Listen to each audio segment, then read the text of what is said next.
number 10,000. Michelle read the order confirmation twice before she let herself believe it. 2 years earlier, she couldn't sell a single one. She'd started with a phone propped against a cereal box, a folding table in a one-bedroom apartment, and 2 kids who needed dinner in 40 minutes. No business degree, no savings to speak of, no big dream even. Just rent due on the first and a laptop she closed most nights, wondering if any of this was worth it. How did she get from 0 to 10,000? Let's find out. This story is not about overnight success. It is not about a lucky post, and it's not about magic. It is about hard work. Let's go back to where it started. But first, welcome to Fresh Start Stories, inspiring stories about life, change, and the courage to begin again. Like, share, and subscribe to support the channel. Michelle was 37 when the divorce finalized, and 37 felt like a strange age to be starting completely over. No specialized degree, no savings account worth mentioning, no obvious plan. What she had was a 13-year-old daughter named Ava, a 7-year-old son named Leo, and a one-bedroom apartment that suddenly needed to hold all 3 of them on one income instead of 2. She took whatever work fit around school pickup, cleaning houses 2 mornings a week, a part-time shift at the supermarket register. Some weekends, when money ran tighter than usual, she picked up extra hours wherever anyone would give them to her. None of it paid especially well. All of it was tiring in the specific way that standing up, smiling at strangers' work is tiring. Not dramatic, just relentless. Evenings had their own shape. Dinner, homework at the kitchen table, half supervised while she folded laundry, baths, stories, lights out. Weekends, once the kids were occupied or asleep, were for pouring candles in batches. Enough scent and wax on hand to get her through the week ahead, since there was no version of this that fit into a single weeknight. And only then, most nights around 9:30, would Michelle finally sit down on the couch, open her phone, and try something she'd been thinking about for months, selling a few of the candles from that weekend's batch, the ones friends kept saying smelled better than anything in the stores.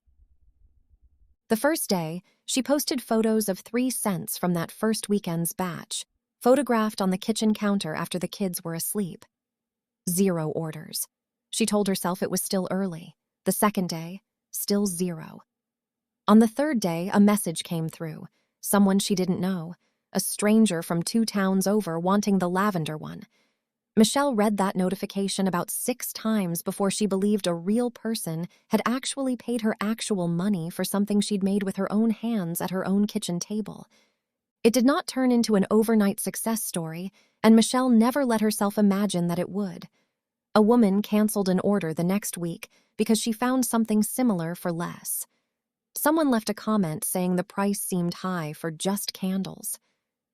There were nights Michelle packed boxes at nearly 1 in the morning, taping and labeling by the light of her phone so she wouldn't wake the kids, and mornings 6 hours later where her 7 a.m. supermarket shift arrived exactly on schedule whether she'd slept or not.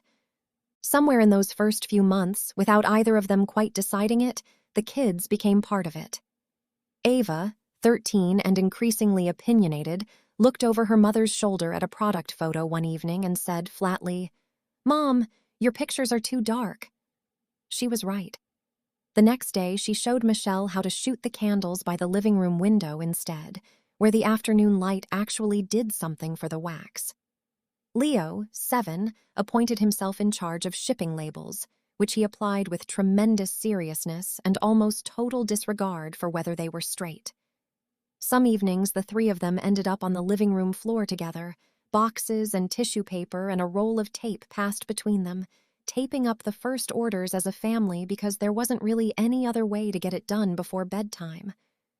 Those nights were exhausting, and in a way Michelle didn't expect, they were some of the best hours of her week. Slowly, the shop found a small, steady rhythm, a handful of regular customers, a few reorders, enough, most months, to feel like something real instead of a hobby that happened to make a little cash. Michelle let herself believe cautiously that the hardest part might be behind her.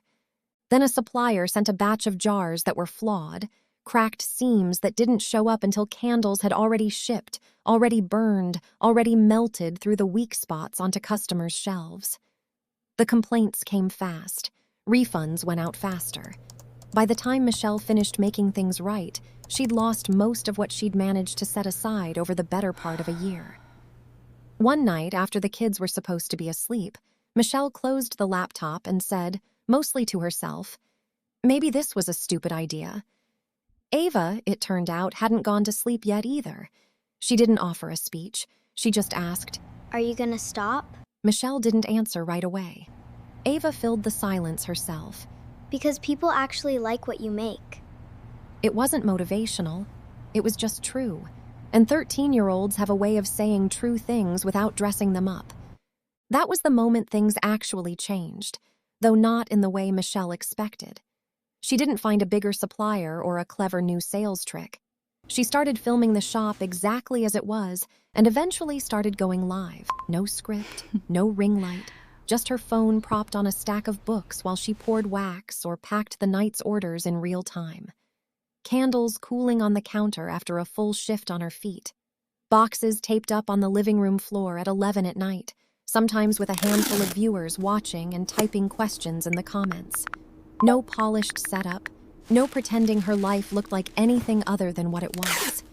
Because it turned out people weren't just buying candles. A lot of them were tuning in live to see whether she'd actually make it.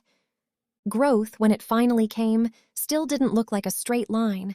It looked like enough good months in a row that Michelle could finally let go of the supermarket shift and put the online shop first, full-time.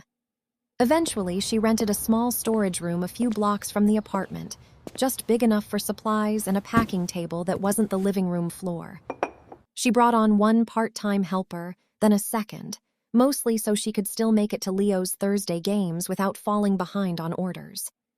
Ava, older now, earned her way into a program she'd wanted for over a year, the kind of opportunity that opens a door rather than closing one. Michelle was careful never to frame it as some kind of reward for what the family had been through, as if her own hard years had been worth it specifically because of that one acceptance letter. That was never really the point. The point was smaller and somehow bigger than that. 2 kids who had grown up watching their mother refuse to quit when life forced her to start over, and who now simply expected that kind of persistence from themselves without ever having been given a speech about it. The night the 10,000th order came through, Michelle was mid-livestream, packing the evening's orders with her phone propped against a candle box when the notification popped up on screen. She read it twice before she said anything to the camera. Then she opened the comments and started scrolling through them almost without meaning to, right there live, viewers watching her read in real time. "I started my own little shop because of you. I'm a single mom too. Thank you for showing me it's possible." She looked up from her phone at the small, cluttered storage room around her. Shelves of finished stock, a packing station worn smooth at the edges, and on the top shelf, still there after 2 years, the same battered cardboard box she'd packed her very first order in. She'd started this thinking she needed the money. She hadn't realized until much later that she was also showing her children exactly what starting over could look like up close. Maybe that's what starting over really looks like. Not some big leap, not one decision that fixes everything overnight. Just doing the same small thing again tomorrow, and the day after that, even on the days it stops feeling exciting and just feels like another thing on the list. And then one evening, taping up a box without even thinking about it, you realize the life you've been quietly building this whole time is just your life now. She didn't rebuild her life all at once. She rebuilt it one exhausting day at a time. If you've been putting off starting something new, waiting to feel ready, waiting for the right idea, the right moment, Michelle's story is proof you don't actually need either one. You just need to not quit. Subscribe, we've got more stories like this one waiting for you.